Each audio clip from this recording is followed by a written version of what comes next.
우리 하나님 말씀 보겠습니다. 하나님 말씀은 신약성경 디모데후서 4장 9절에서 12절입니다.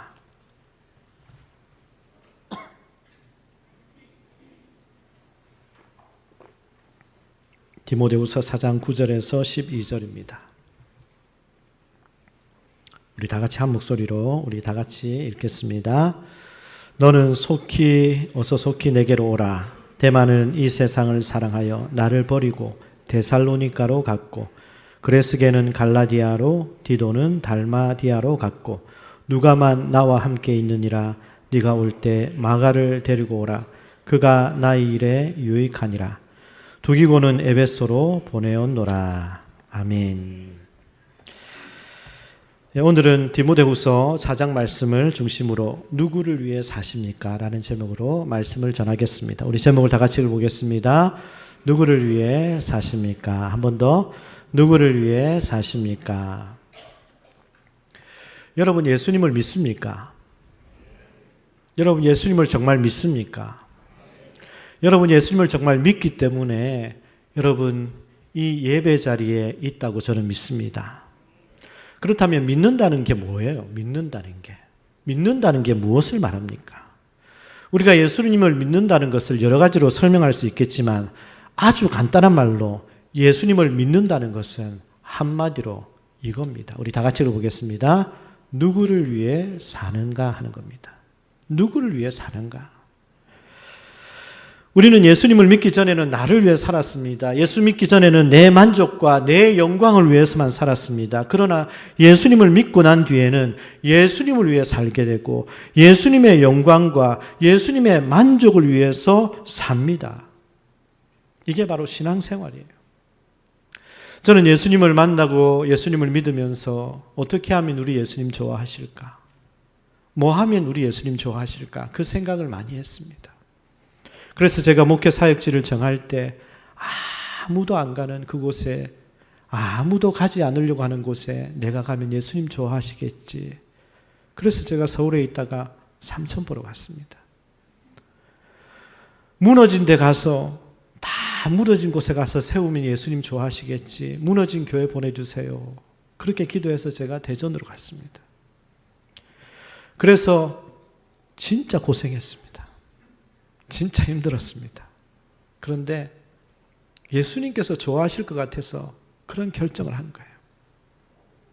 우리 예수님 기뻐하시면 내가 좀 고생이 돼도, 내가 좀 힘들어도 주님 기뻐하시면 가겠습니다.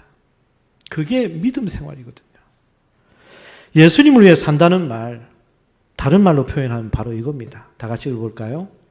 헌신입니다. 헌신. 나를 드리는 거예요. 단지 나의 일부분만 드리는 게 아니라 우리의 몸을, 내 삶 전체를, 내 삶의 목표를 예수님께 드리는 것입니다.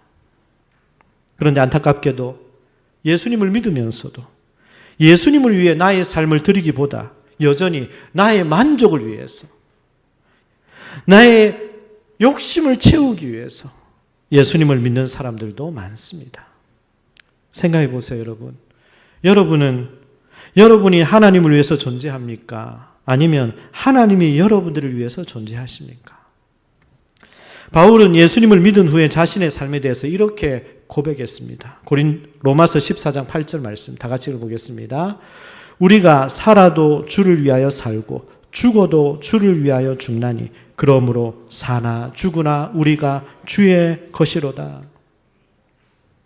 예수님을 만나고 바울은요, 내가 살아도 주를 위하여, 내가 죽어도 주를 위하여, 사나 죽으나 주의 것입니다. 여러분, 이 고백이 우리 모두의 고백이 되기를 바랍니다. 그렇다면 우리가 온전히 예수님을 위해 살기 위해서 어떻게 해야 할까요? 오늘 본문을 보면 우리의 눈을 끄는 세 사람이 나옵니다. 데마, 마가, 그리고 누가입니다. 이 세 사람은 예수님을 위해 살려고 하는 우리에게 특별한 교훈을 줍니다. 이들의 이름은 빌레몬서에도 이렇게 나옵니다. 빌레몬서 1장 24절 우리 다 같이 읽어볼까요? 또한 나의 동역자 마가, 아리스다고, 데마, 누가가 문안하느니라. 그렇다면 이 빌레몬서와 오늘 본문 디모데후서는 바울이 어디에서 기록했을까요? 바로 로마 감옥입니다. 감옥에서 썼습니다. 바울이 1차로 로마 감옥에 갇혔을 때 쓴 편지가 빌레몬서고 2차로 감옥에 있을 때 쓴 편지가 디모데후서입니다. 당시 바울은 감옥 안에서 가까운 몇 사람들과 함께 지낼 수 있도록 배려를 받았는데 그때 이 세 사람이 그곳에서 바울과 함께 고생한 거예요. 이 세 사람이 신앙생활을 시작할 때는 그들의 믿음의 수준이 비슷했습니다. 그런데 시간이 갈수록 그들이 보여준 헌신의 모습은 각각 달랐습니다. 이들의 모습이 어떻게 달랐는지 살펴보면서 오늘 우리가 어떻게 하면 예수님을 위해 온전히 살 수 있을지 결단하는 시간 되시기를 축복합니다. 첫 번째, 우리 다 같이 읽어보겠습니다. 자신을 과신하지 말자는 거예요. 이거는 데마에게서 배우는 교훈입니다. 데마는 그 이름이 인기 있다 그런 뜻입니다. 그는 처음에 바울을 통해 전도를 받아 예수님을 믿었습니다. 그런데 데마는 처음부터 화끈하게 믿었습니다. 믿는 즉시 바울과 함께 주의 일 하겠다고 선교하겠다고 결심했고 바울과 함께 했습니다. 그가 바울과 함께 선교한 것은 분명 일시적인 감정은 아니었을 겁니다. 바울이 감옥에 2번 갇혔는데도 함께 동행한 것을 보면 그는 분명히 단단히 결심하고 선교를 한 것입니다. 그런데 바울이 2번째 감옥에 갇히고 이제 석방될 가능성이 없어 보이니까 데마의 마음이 흔들리기 시작합니다. 그리고 갑자기 바울에게 하직 인사를 합니다. 그리고 고향으로 데살로니가로 떠나가 버렸습니다. 바울은 이런 데마에 대해서 이렇게 표현했습니다. 디모데후서 4장 10절 우리 다 같이 읽어보겠습니다. 데마는 이 세상을 사랑하여 나를 버리고 데살로니가로 갔고 데마는 이 세상을 사랑하여 나를 버리고 갔다는 거예요. 세상을 너무 사랑하여 바울을 버리고 다시 말해 예수님을 버리고 세상으로 가버렸습니다. 데마는 왜 갑자기 세상을 사랑하게 되었을까요? 데마가 처음 뜨거웠을 때는요. 은혜 충만했을 때는요. 그때는 세상의 유혹이 아무것도 아니었습니다. 그런데 선교가 힘들어지고 믿음이 점점 약해지니까 세상을 사랑하는 마음이 점점 그의 마음을 사로잡기 시작합니다. 그리고 결국 그는 세상 앞에 무릎을 꿇어버렸습니다. 그렇다면 데마가 우리에게 주는 교훈은 뭘까요? 우리 다 같이 한번 읽어볼까요? 예수님을 위해 살려고 하지만 우리는 여전히 넘어지기 쉬운 연약한 본성을 지니고 있다는 것을 기억해야 한다. 우리가 예수님을 믿는 순간 세상에 대한 관심이 완전히 끊어져 버리면 얼마나 좋을까요? 그런데 하나님의 자녀는 우리가 하나님의 자녀로 구원받았어도 이 땅을 사는 동안에는 여전히 이 땅의 본성이 남아있어요. 세상 유혹을 향한 애착이 여전히 꿈틀거리고 있습니다. 그러기에 우리는 이런 연약한 존재임을 잊지 말아야 합니다. 지금 아무리 뜨거워도, 지금 아무리 충만해도 그 뜨거움이 평생 지속될 거란 보장이 없어요. 사진을 한번 볼까요? 존 존스라는 유명한 UFC 격투기 선수입니다.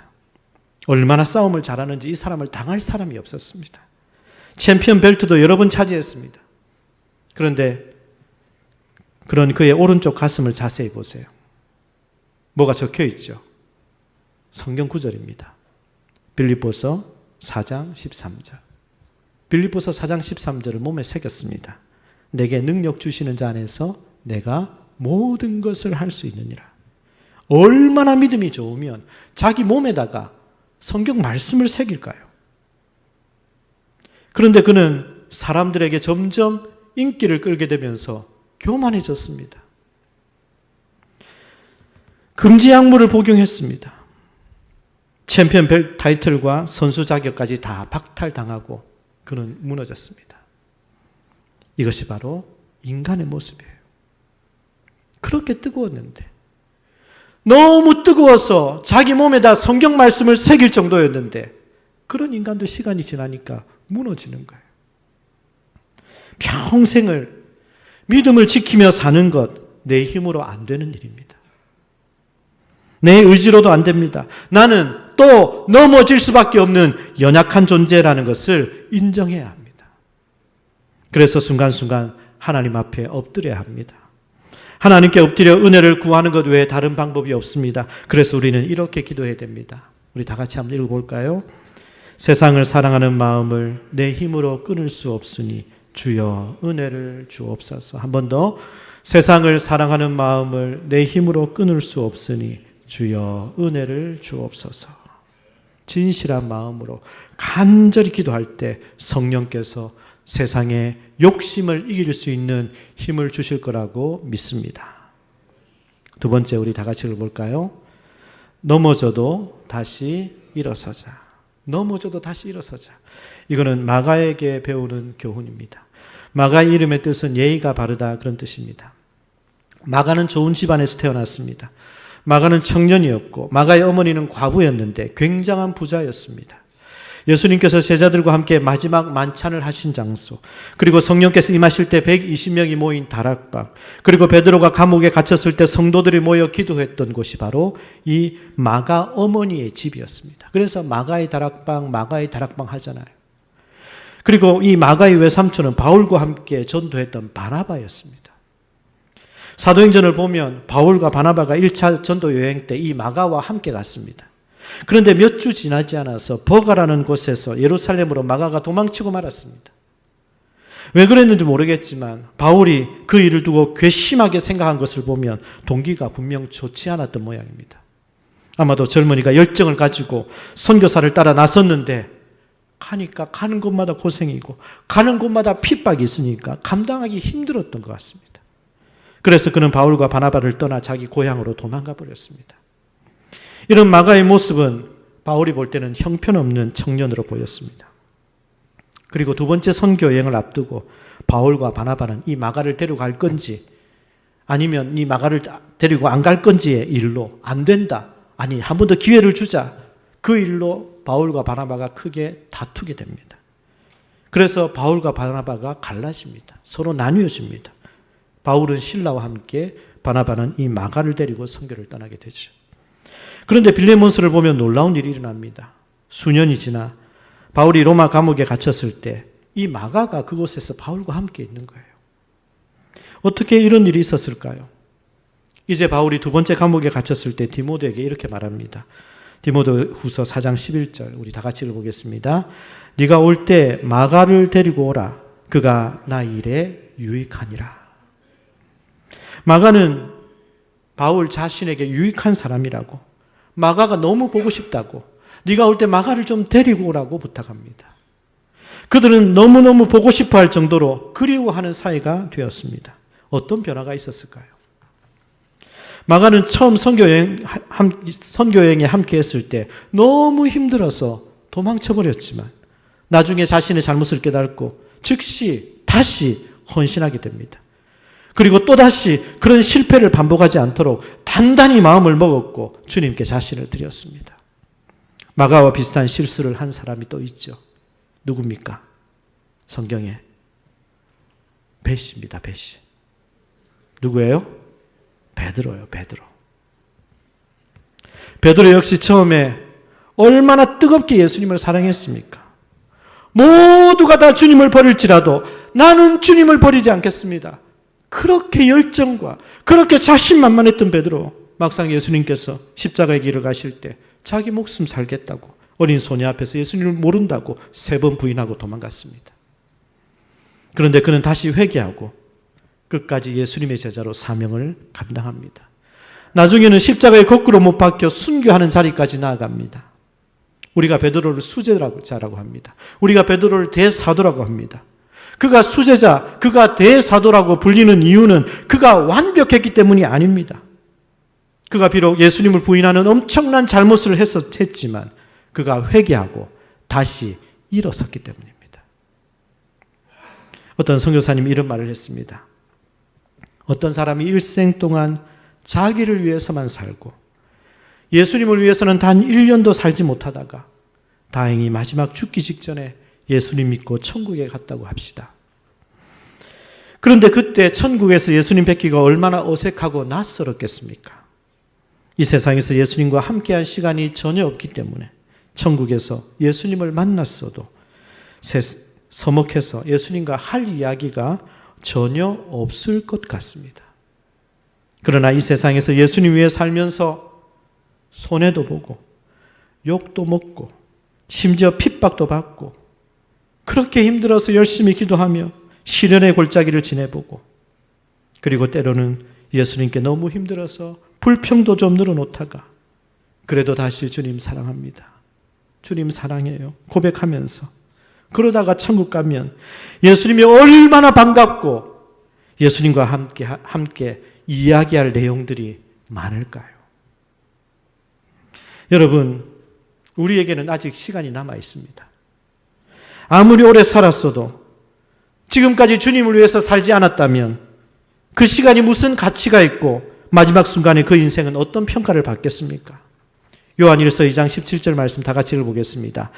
이 세상도 그 정욕도 지나가되 오직 하나님의 뜻을 행하는 자는 영원히 거하느니라.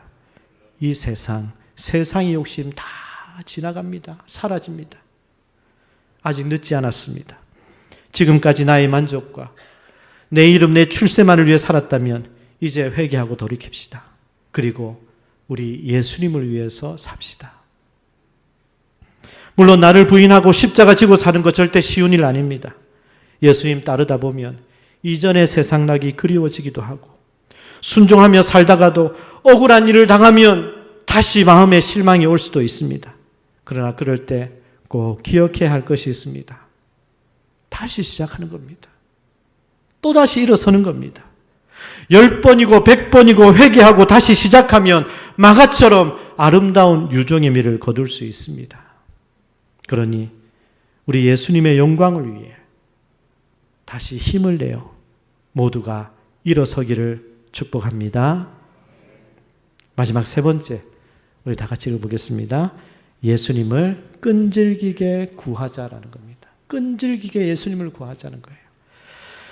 누가에게 배우는 교훈입니다. 누가의 이름은 빛난다라는 뜻이에요. 그러나 그는 이름도 없이 빛도 없이 헌신한 사람이었습니다.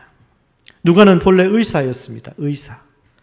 당시 의사가 요즘처럼 인기 있는 직업은 아니었지만 그래도 당시 지식인이었고 상류층이었습니다.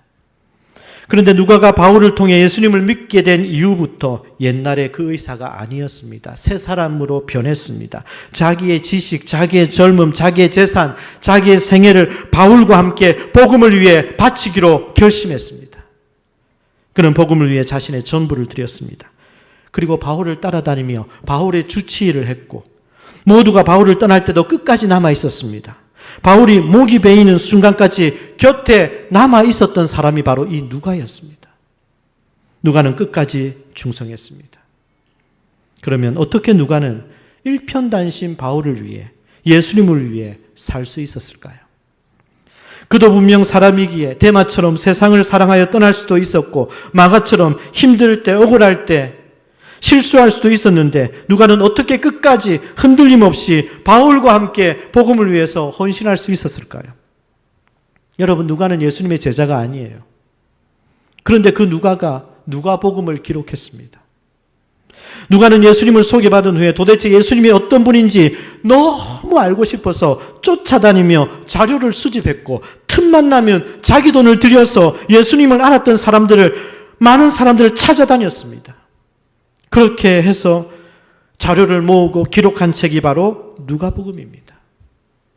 뿐만 아니라 바울과 함께 일생 동안 같이 다니면서 바울이 복음을 전하는 현장 이야기들을 샅샅이 기록한 성경이 사도행전입니다.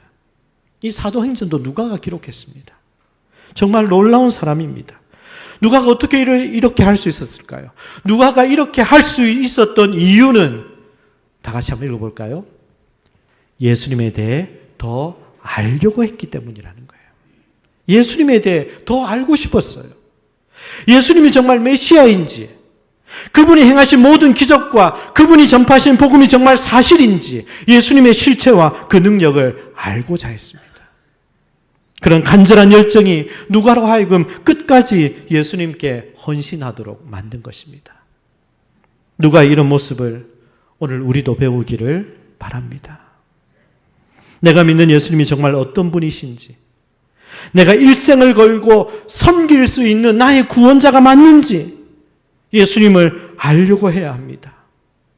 이 예수님을 정말로 알아보니까 이런 분이라면 내 일생을 걸어도 전혀 아깝지가 않겠다는 열정이 생겼기에 그는 끝까지 변함이 없었고 마지막까지 주님을 위해 자신의 전부를 희생할 수 있었습니다.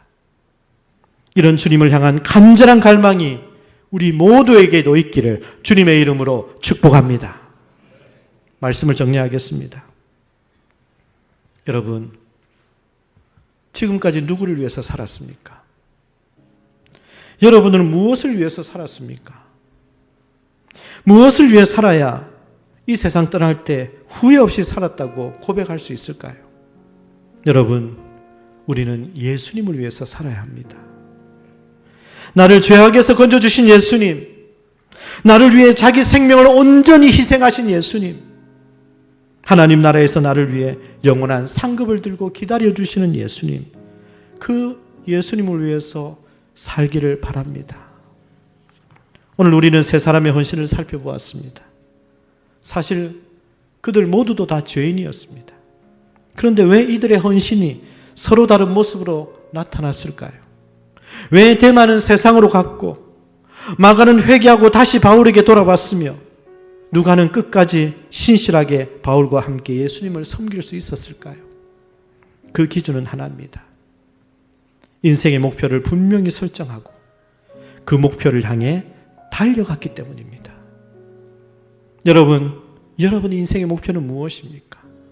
지금까지 누구를 위해 살았습니까? 앞으로 무엇을 위해 달려가고 누구를 위해서 살 겁니까? 이제 우리 예수님을 위해서 살아야 합니다. 교회를 다녀도 내가 누구를 위해 사는지 삶의 목표가 분명하지 않으면 그의 믿음의 경주는 실패하고 말 것입니다. 우리 남은 인생 나의 만족과 나의 영광을 위해 사는 것이 아니라 나를 구원하신 주님을 위해 그분의 기쁨과 그분의 영광을 위해 살다가 기쁨으로 예수님의 품에 안기는 우리 모두가 되시기를 주님의 이름으로 축원합니다. 우리 다 같이 기도하겠습니다. 오늘 말씀을 기억하시면서 기도하실 때 여러분 누구를 위해서 사셨습니까? 여러분 무엇을 위해 살아왔습니까? 데마처럼 자신을 너무 믿지 말아야 합니다. 겸손히 하나님 앞에 엎드려 은혜를 구해야 합니다. 마가처럼 넘어져도 실패해도 다시 일어나야 합니다. 중요한 것은 넘어지지 않는 게 아니에요. 실패할 수 있어요. 실수할 수 있어요. 그런데 다시 일어나는 믿음이 있는 게 중요한 겁니다. 누가처럼 끝까지 예수님을 따라야 합니다. 오늘 우리도 인생의 목표를 분명히 설정하고 그 목표를 향해 달려갑시다. 그 목표는 바로 예수님이어야 합니다. 우리 주님께 끝까지 충성할 힘을 주셔서 정말 주님을 위해서 살다가 우리 주님 재림하실 때 우리 모두 기쁨으로 안겨 착하고 충성된 종아 잘했다. 참아주고 버텨줘서 고맙다. 나를 위해 살아줘서 고맙다. 칭찬받는 우리의 삶이 될 수 있도록 주님 도와주세요. 간절한 마음으로 주님의 이름 한번 부르고 통성으로 기도하겠습니다. 주여 하나님 아버지 감사합니다. 오늘 말씀을 통하여 우리가 누구를 위해서 사는지 무엇을 위해 사는지 우리 자신을 돌아보게 하여 주옵소서. 하나님 아버지 우리도 언제나 넘어질 수 있는 연약한 존재임을 기억하게 하여 주시고 하나님 날마다 주님의 은혜를 구하게 하여 주옵소서. 마가처럼 넘어지고 실수하고 실패해도 다시 일어나게 하여 주옵소서. 누가처럼 끝까지 예수님을 따라가게 하여 주옵소서. 인생의 목표를 분명히 설정하고 그 목표를 향해 달려갈 때 예수님의 인생의 목표가 되게 하시고 그 주님을 위하여 주님의 영광을 위하여 달려가고 살아가게 하여 주시옵소서. 주님 다시 만날 때 기쁨으로 주님의 품에서 위로받고 칭찬받는 우리 모든 성도들 되게 하여 주옵소서. 하나님 감사합니다. 오늘 말씀을 통해 우리 마음을 돌아보게 하여 주옵소서. 지금까지 내가 어떻게 살았는지, 내가 누구를 위해 살았는지 돌아볼 때 오늘 말씀을 듣고 다시 결단하게 하여 주옵소서. 예수님을 위해 살게 하여 주옵소서. 주님께 끝까지 충성하며 살게 하여 주옵소서. 우리 모두 주님 다시 만날 텐데 주님께 잘했다, 충성된 내 종아, 칭찬받는 우리 모든 성도들 되게 하여 주옵소서. 예수님의 이름으로 기도합니다. 아멘.